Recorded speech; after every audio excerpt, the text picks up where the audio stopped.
अरे संतोष के पास देखो, उसके पास चाबी होगा 8 नंबर रूम का। हाँ तो पेमेंट पूरा कर दिए है ना। अरे भाई 3,75,200 रुपया उसका निकलता था। हाँ तो उसका पूरा कर दिए। अच्छा हाँ, फिर यही बात हमको अच्छा नहीं लगता। देखिए हम पैसा भेजे हैं, आप बैंक में भेजे हैं, ठीक है, पूरा प्रूफ के साथ है। आप पूछवा लीजिए, मनोज से पूछिए, चिंटू से पूछिए, हम संतोष को चाबी और पैसा दोनों दे के आए हैं। अच्छा ठीक है ठीक है ठीक ठीक है, रखिए। अरे भाई कैसा पागल सब है बताओ। पैसा चाबी दोनों हाथ में दे के आए हैं, आप फिर भी कह रहा है कि नहीं दे के गए हैं। ठीक है देखा जाएगा, वो तो जाएंगे तब पता चलेगा ना। अरे सुनिए, क्या बात है, रो क्यों रहे हैं? रोने तो क्या करे, अब मेरे पास बचा भी क्या है रोने का अलावा। अरे क्या बात है, ऐसे क्या हो गया है? कोई दिक्कत परेशानी घर में? आपको तो पता ही है। हाँ। कि मेरा पति बहुत पहले हमको छोड़ के चला गया। अब बेटी जवान हो गई है, शादी ब्याह का कहीं लगाते भी रहते हैं तो दहेज इतना मांग करता है जो हम दे ही नहीं पाते हैं। इसी कारण आज मेरी बेटी को शादी नहीं हो रहा है।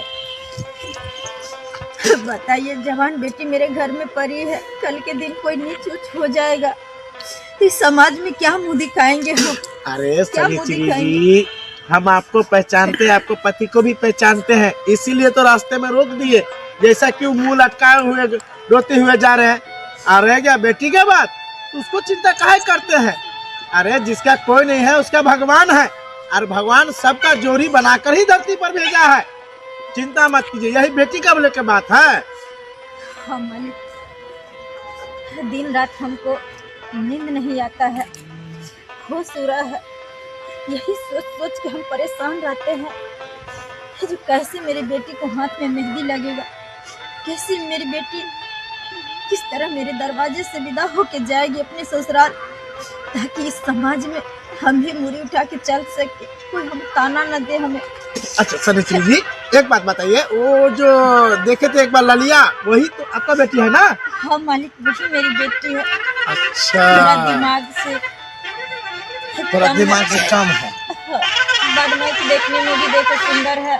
अरे हाँ, एक बात हमको याद आया। अरे चिंता करने की क्या बात है, मेरे पास एक लड़का है।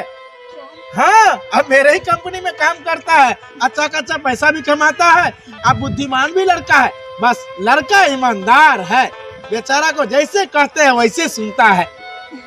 सच में मालिक? अरे हम सच कह रहे हैं, वो तो हमको भगवान की तरह पूछता है, कहता है मालिक आप जिससे शादी करवाइएगा हम उसी से करेंगे। पर वो लड़का हमको सही में। हाँ लेकिन मालिक, वो आपका कंपनी में काम कर रहा है तो मेरी बेटी से थोड़ी ना शादी करेगा। क्यों? फिर वो भी तो दहेज मांगेगा, गाड़ी मांगेगा, सोना मांगेगा। अरे ये तो कहाँ से हम दे पाएंगे? कैसे बात कर रहे हो सनिचरी जी? आपका बेटी मेरा बेटी नहीं है, और वो रह गया, वो तो मेरे अंदर काम करता है, उसको तो हम जैसे बोलेंगे वैसे करेगा वो। उसका बेचारा का भी इस दुनिया में कोई नहीं है। क्या? हाँ, बचपन से मेरे यहाँ काम करता है। अरे अब की बात नहीं है, 15-20 साल से मेरे यहाँ रहता है वो। सच में? अरे हाँ, चिंता मत कीजिए। फोटो है अगर आपके पास तो दिखा दीजिए। फोटो? हाँ फोटो है ना, एक हाँ देखिए तो ये लड़का ठीक है। थोड़ा सूरज से काला है। अरे कोई बात नहीं, काला गोरा तो संसार है। हाँ हाँ, उससे हमको कोई टेंशन नहीं है। किसी तरह मेरी बेटी को जुर्बंधन लग जाए, मेरे दरवाजे से मेरी बेटी 16 सिंगार 32 अवरण में विदा हो जाए, बस इससे बढ़ के खुशी हम। चिंता मत कीजिए, अरे खुशी खुशी शादी करवाएंगे। हम जाते हैं, आज ही उस लड़का से हम बात करते हैं, ठीक है? निश्चिंत रहिए। चलिए, और सब घर में सब ठीक है ना? अगर मेरी बेटी को शादी हो जाएगा ना तो ये आभार मेरे ऊपर हमेशा अरे रहेगा। ऐसा मत कहिए सनिचरी जी, सब ऊपर वाला कर देंगे, ठीक है सनिचरी जी? चलते हैं। ठीक है।